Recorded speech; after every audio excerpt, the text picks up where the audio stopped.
Steve Stricker, 1 under 70 today, even par and tied for 6th. How would you assess where you're standing going into the weekend? Yeah, at the start of the day, I was like, let's just get back to even par for the tournament.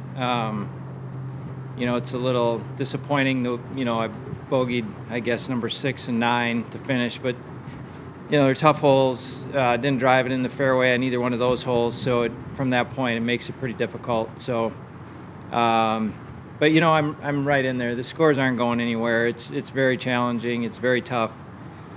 And if you don't hit the fairway, you're scrambling. So it's I'm in a good spot. It looks like 3 back for sure. So like I said, there's some tough pins out there today. The wind is up and down.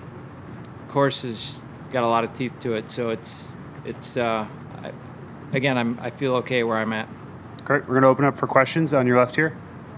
Steve, you certainly know what USGA championships are all about, but how tough is it, week to week, making 20, 25 birdies on the Champions Tour, and then you have to adjust your mindset to a completely different kind of golf here? Yeah, it is. It is. It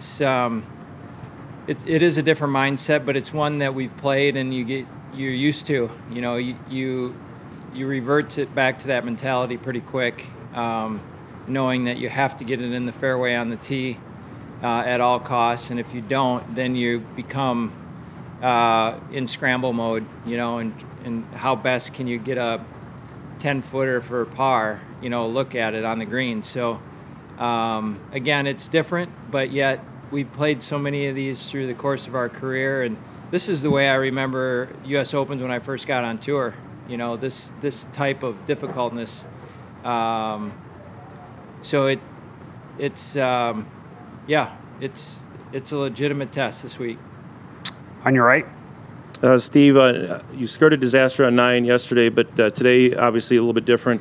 When they move the tee back, assuming they do on the weekend, how will that hole play differently? And then is that hole in the right place for the weekend as opposed to, maybe at the back end of the golf course? Could you imagine that hole settling this championship? No, it's a little bit of a quirky hole. I was looking at, I don't even know if you could play it as a par 5. There's just nowhere to drive it if it was a par 5. And it plays into the wind.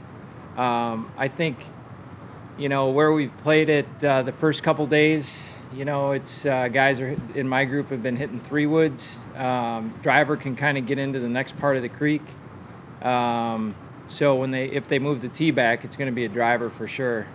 And it'll play, you'll probably have a 6 or 7 iron in there, probably. But yeah, it's a tough hole. There's not a lot of space to hit it off the tee, and it's one that if you make a 4, you're ahead of the game. You're going to stay on your right.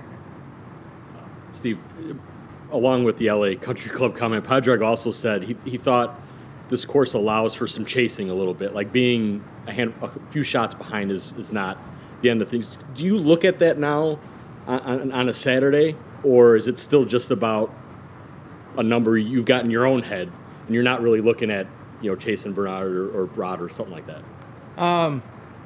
No, I mean, I'm paying attention to who's up there on top and where the lead is at.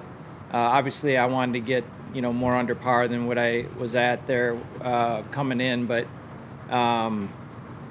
yeah, it's just about patience too, and we're only halfway through, and a lot can happen still. And Padraig's right. I mean, you can get it going here. I mean, I had it 3 under for the day, and in the middle of the fairway at number 4 with a sand wedge in my hand and a par 5 coming up next, and I don't make 2 birdies there, or I should have probably made 1,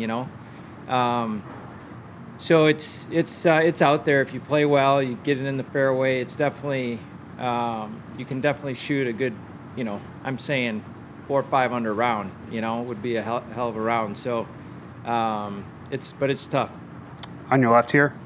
Steve, you had that near miss on that chip in and another birdie putt that just skated right by. Like, is it encouraging when you have shots that close because you're hitting it right and eventually they'll fall, or how does that kind of work in your mind? Yeah, it's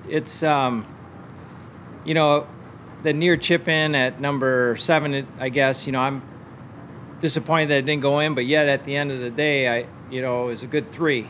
So I walk off there feeling a little bit both ways, you know, but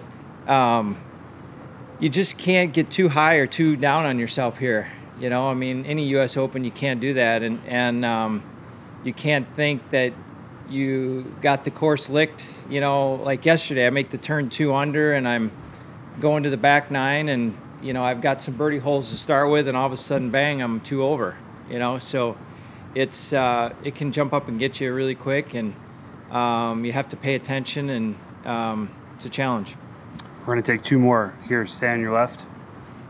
Did Nikki have to calm me down a little bit on those last few holes, or did she more or less stay out of your way because you were a little ticked off on 9? Well, you know, it's just I know how important it is to drive it in the fairway there, and I just didn't put a good swing on a 3-wood, and I tried to send it down the right and turn it over, and I started in the middle and turned it over, and that rough on the left is the worst on the course, and I know it is, and I mean, my ball was straight down there. I had all I could do to hit a sand wedge 40 or 50 yards. So it's, yeah, wanted to make a par and get under par, you know, kind of thing. And, but again, it's, you know, I'm right there and I'm going to have a couple good rounds this weekend, but I'm right in there. All right, last one on your right. Steve, on number 5, it looked like there was some deliberation between going for it and then laying up to where you did. Talk us through that. What ultimately did laying up win? How did that win out? Yeah, laid up kind of in a wrong spot. I thought I was going to be far enough back, but I got a better look what I need to do there if I'm going to lay up. I had a number I could go for it with. I think I had 215 or 218 to the front. But that was a 3-iron that I would have had to hit. And then the tree is there. You know, I didn't know if I could hit it high enough to get it up over the tree. Then I surely wasn't going to be able to stop it. So it was going to go in a back bunker somewhere. So that's why I decided to lay up.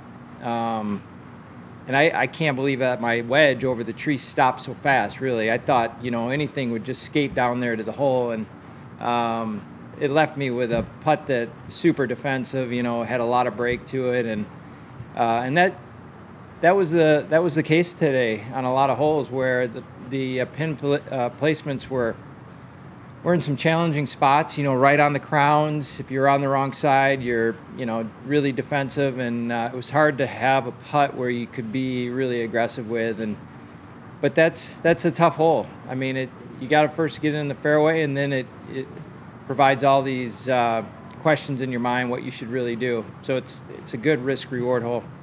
All right, thanks for your time. All right, thanks, Steve. guys. Thank you. Thanks, Steve.